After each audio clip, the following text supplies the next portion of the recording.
When I first came here, I looked online and I wanted to go to the right church because even in the past, we've only belonged to one church all our lives.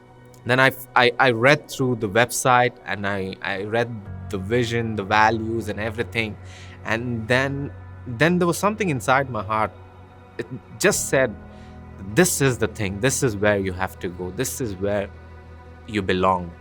I think where Pastor Eric came from last week, about the global reach and reaching element, like taking element to others, like to their homes, instead of them having to come to us. I think with COVID, everything has changed so much that it's time for us to do this. If I was in Nepal, and if I was attending the church online, maybe I could have done something. So I definitely think there's a lot of scope, for more than scope, a need for people in Nepal, and I think a lot of people could benefit out of it.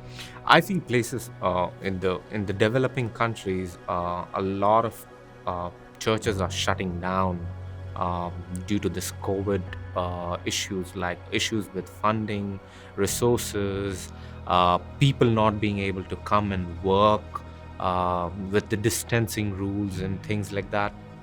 So I think the only way they could go ahead and get a closer feel of church is by, hooking themselves to some sort of online service. Particularly for a country like Nepal that I come from, I feel like a global outreach program like this, which is like virtually done, is going to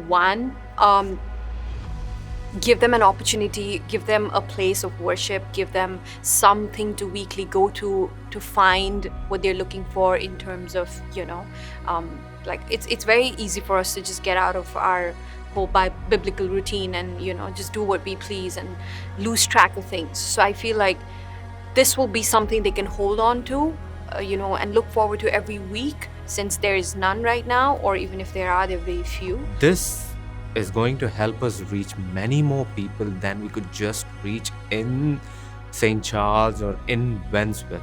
Because what God has done through Element is He's resounded His message of loving God, loving people through Element in such a in such a spiritful and an eloquent way, that I think the world and a lot of people who would not have access to church will be benefited to a greater extent.